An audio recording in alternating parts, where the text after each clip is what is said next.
between like how you met your husband. Can you just share that with us? Oh yes, well, Ricardo and I met back in 1975-76 when I came here as a student to study the history of art. And I was sharing an apartment with another young lady from California by the name of Michelle, and Ricardo was dating Michelle. And so Ricardo was just a friend for me, and he was Michelle's boyfriend.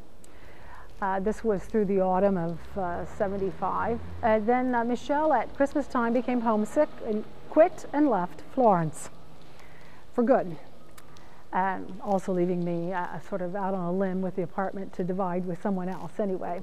Ricardo I had thought was a real gentleman. I'd done a little bit of dating myself with several Italian guys, but just on a very light note, and I just thought Ricardo was a really nice, gentlemanly person. And so I called him one day and said, do you know your favorite movie is showing in English at the little cinema here, The Graduate, and I'm going to go and see it. Do you want to go? Just as a friendly gesture. There's really nothing behind it. And the rest is history, because after that we started dating and eventually married in 1980. So when you say you were studying here, do you mean like with HUF or just? No, I wasn't with the Harding University program. I was with the California State International program for my junior year abroad. So it was a full 9-month program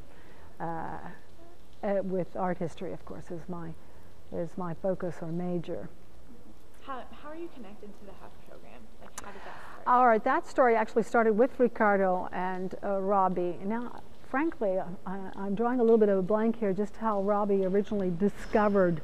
I believe, however, that originally Robert Shackelford had gone through a travel agency to find, he wanted to have a good licensed guide to do the on-site visits because guides do have this ability, if you want to call it that, of synthesizing the presentations and knowing how to give the right amount of information from work of art to work of art in a very organized, within a time frame.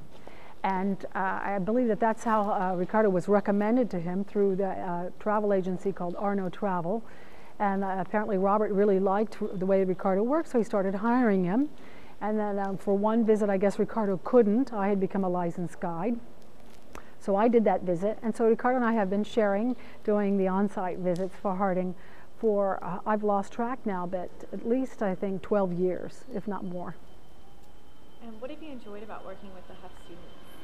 Well, I can tell you frankly, because I have worked with other university students as well, that they tend to be very friendly, enthusiastic, well-mannered. And this is, I can say this honestly, because we've been in places where you have to be quiet and orderly and so forth. And if I request that, I mean, all students, if you have a down moment, you might get a bit noisy. But in general, the Harding students tend to be very kind and respectful students. So how did you actually wind up living and working in Florence? Well, I fell in love with Ricardo. I went back and did my senior year in the United States, and then I came back here and was studying also through a program at the University of Florence for foreigners in slow Italian, studying art history. And I was trying to make up my mind if I was going to make this big change in my life to settle in Florence. And obviously I did. I didn't want to lose the relationship I had found with Ricardo, and realized also that I could either continue studies to eventually teach, or in this case I chose to follow his footsteps and take the exam to become a licensed guide. And what's the most rewarding aspect of your career? Most rewarding aspect, I would say, is all the wonderful people I've met over the years. And let's say it's double-fold, being able to talk about things that I've studied and find fascinating and beautiful, and sharing what I have learned and what I study with people who come here to see those things and are excited and enthusiastic about it, and being able to share what I know with them and help to enhance their visit. And how do you memorize all of the information that you know and then have the ability to recall it? Well, there are certain places that I have visited so many times that it has remained impressed in my memory. I can say I do have a good memory. You really have to if you decide to go into the world of art history. But it's also because if there are places that I don't visit as often, if I'm forewarned that we're going to be visiting something that's a little more off the beaten track or not as frequently visited, I will go back and refresh I have quite a library in my own home. I do enjoy reading about these things for my own pleasure. So it's something that is a pleasure as well as an occupation for me. So what is your favorite work of art? Oh, I can't answer that question. It's kind of apples and oranges. What is my favorite work of art? Oh dear. Well,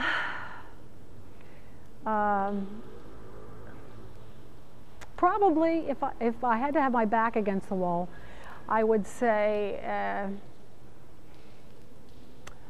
Bernini's Apollo and Daphne, which is in the Villa Borghese in Rome. Maybe that is the one that strikes me more than any other, gives me goosebumps. Let's put it that way. Is there anything else you want to add about what you do or people's reactions or just anything? Well, contrary to thought, sometimes those who are sort of outside the world of tourism, there are those who associate tourists and tour guides and so forth with a very superficial, fast approach to art and art history, and I'd like to say that that's not true at all. And I have found, even sometimes with the most lighthearted tourists, that there's more profound desire and interest there than people often imagine. That is not to say that you don't find superficial tourists, but in general it has been a pleasant surprise for me to discover just how many people are searching for beauty of human production in architecture or painting and sculpture. In not only this part of the world, we like to travel ourselves to other parts of the world, and it's fascinating to see the genius of human beings. For all of the damage that human beings have done to our planet, there are fantastic things, and that's certainly in the creative world of art, music, ideas, food, and so forth. And Italy's a perfect place to appreciate that. Why do you feel it's important for college students to study art and art history? Because I can give you an example. Our second son has often, or still pretty persistently, snobs history and says it's a past and it has nothing to do with the present and doesn't really have any effect on our daily lives. This is wrong. I think it's important for students to study art and art history. And I think that art history is a great way to approach history in general, because it's not as cut and dried as a battle scene and a king and a queen. It's a great way of understanding sort of the psychological nature of man and his way of presenting his world in various periods in history. Because it is only through studying our past that we can really fully understand our present and perhaps even try to approach the future in smarter or more intelligent ways.